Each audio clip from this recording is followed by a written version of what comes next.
O clima esquentou logo depois do apito final na Neoquímica Arena. A choradeira corintiana começou no minuto seguinte à derrota pro Flamengo e tem tudo para se arrastar por dias. O motivo? Um lateral.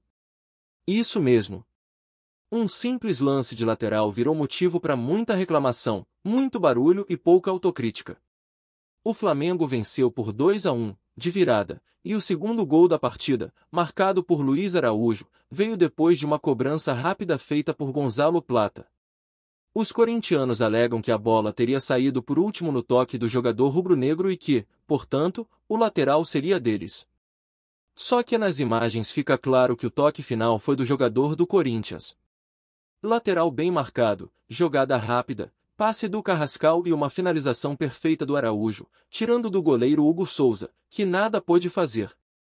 Foi um golaço, um típico gol de quem está brigando pelo título e que sabe aproveitar as oportunidades, mesmo quando o jogo não está lá essas coisas. E vamos falar a real, o primeiro tempo foi praticamente todo do Corinthians. O time paulista teve mais volume de jogo, ocupou os espaços, pressionou a defesa do Flamengo e criou várias chances. O Flamengo parecia perdido, especialmente no meio de campo, onde havia um buraco que os donos da casa exploraram muito bem. Se o Corinthians tivesse caprichado mais nas finalizações, talvez o resultado da partida tivesse sido outro. E aí entra o personagem mais criticado da noite pelo lado alvinegro, Yuri Alberto. O atacante teve a grande chance de abrir o placar numa cobrança de pênalti e decidiu inventar. Tentou uma cavadinha, de forma displicente, e perdeu.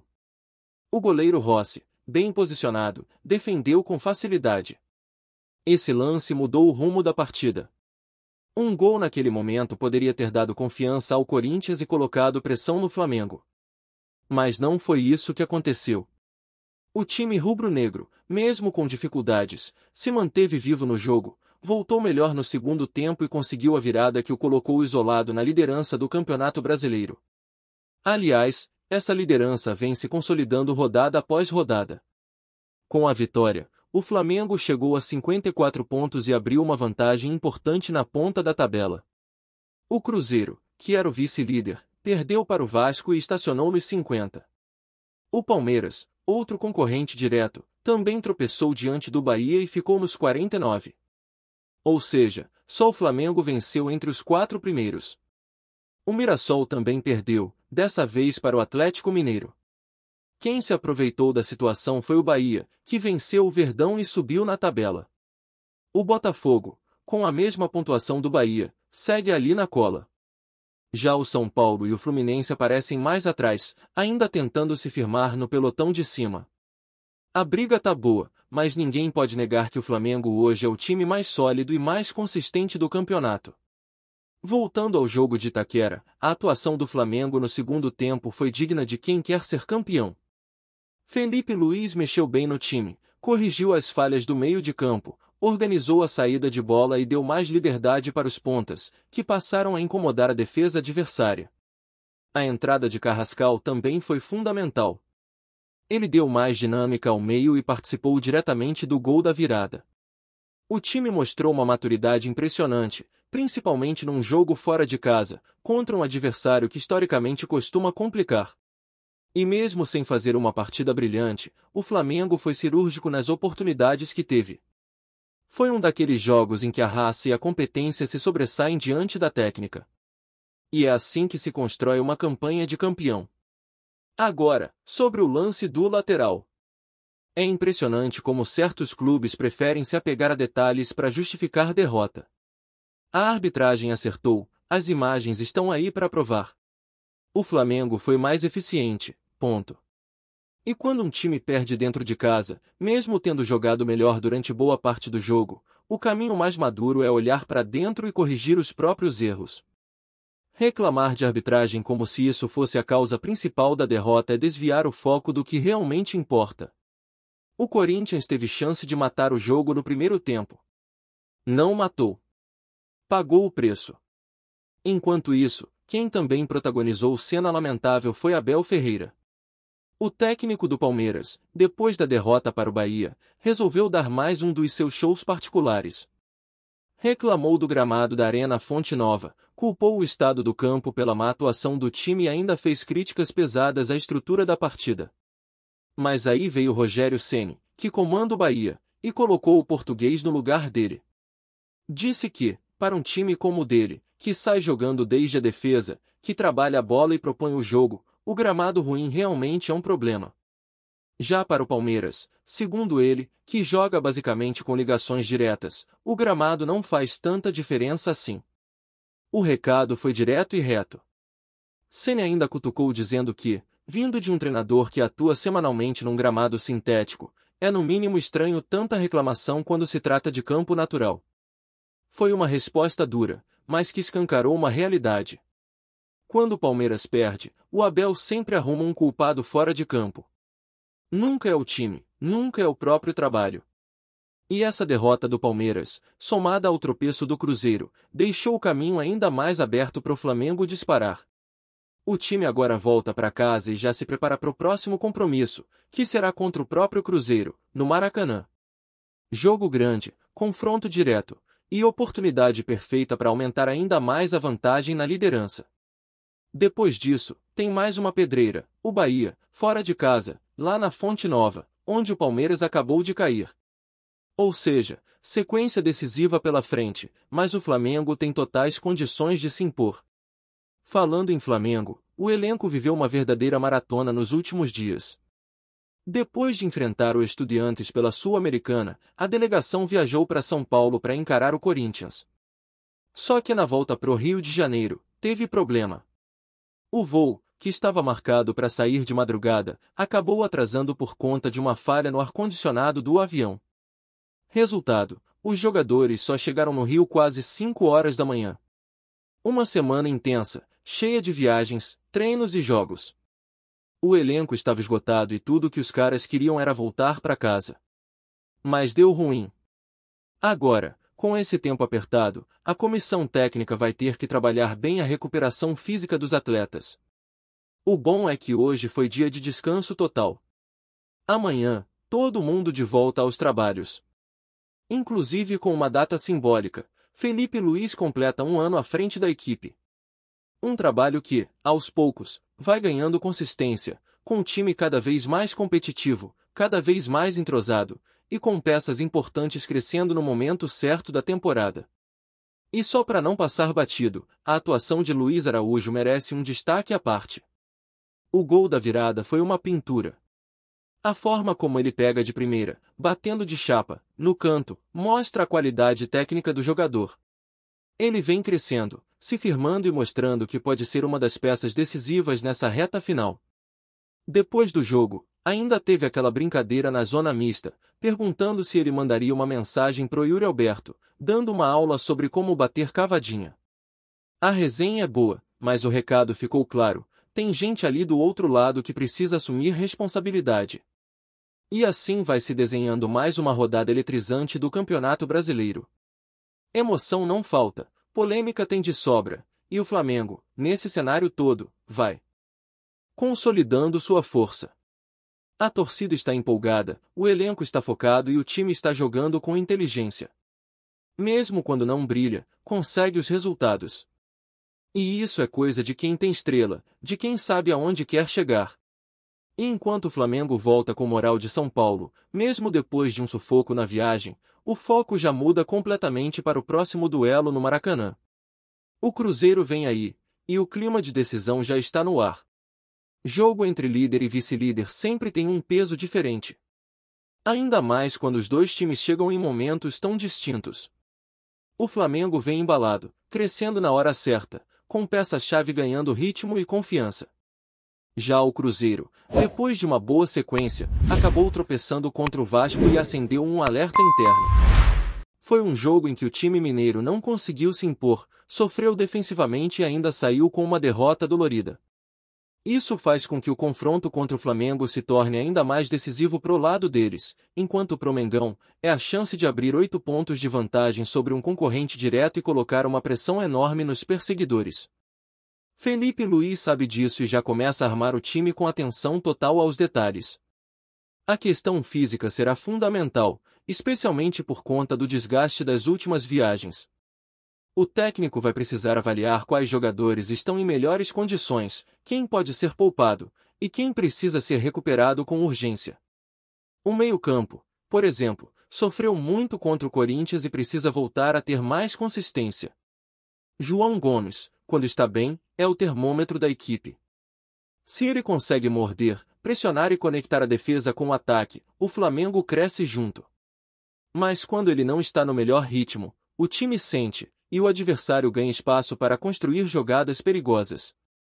Por isso, ele deve ser uma das peças mais cuidadas nessa preparação para o jogo do fim de semana. Do outro lado, o Cruzeiro deve vir com sangue nos olhos. Perder pro Vasco foi um baque, mas a campanha até aqui tem méritos. O time celeste não é aquele Cruzeiro que a gente viu anos atrás, jogando na retranca e torcendo por um contra-ataque. Hoje tem um jogo mais estruturado, com um meio-campo criativo e uma defesa mais sólida. Mas ainda falta aquele instinto matador em alguns momentos decisivos. E contra um adversário como o Flamengo, qualquer vacilo pode custar muito caro. No Maracanã lotado, com mais de 50 mil vozes empurrando o time, o Cruzeiro vai ter que ser muito mais do que organizado. Vai ter que ser frio, eficiente e saber suportar a pressão. Porque o Flamengo, quando sente que o adversário está inseguro, cresce como poucos. A pressão no ataque vira sufoco. A bola aérea começa a aparecer. E quando o primeiro gol sai, é difícil segurar a avalanche. E já tem gente dizendo por aí que esse jogo pode ser o divisor de águas do campeonato. Se o Flamengo vence, a distância na liderança vira uma vantagem quase inalcançável, principalmente com a regularidade que o time vem mostrando nas últimas rodadas.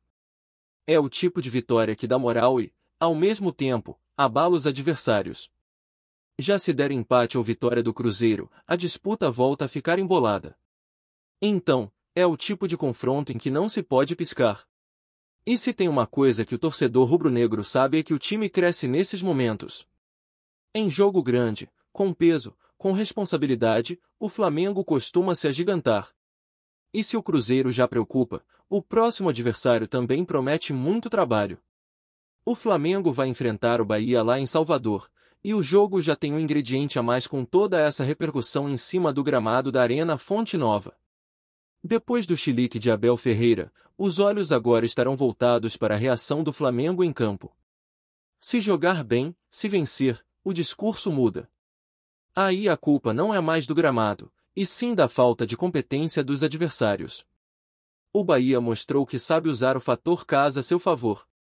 Com o time encaixado e a torcida empurrando, ganhou do Palmeiras e subiu na tabela. Não é mais aquela equipe instável, que oscilava demais. É um time que sabe o que está fazendo e tem comando. Rogério Ceni está aos poucos deixando sua marca, organizando o sistema defensivo, fortalecendo o meio e apostando em transições rápidas. Então, para o Flamengo, a sequência é decisiva. Cruzeiro no Maracanã e Bahia fora. Se conseguir 6 pontos, vai abrir uma vantagem ainda mais confortável na liderança e colocar o título, de fato, como objetivo real e próximo. Mas é claro que o discurso no clube ainda é de cautela. Felipe Luiz, apesar de ser novato na função, tem mostrado maturidade ao lidar com esse tipo de pressão.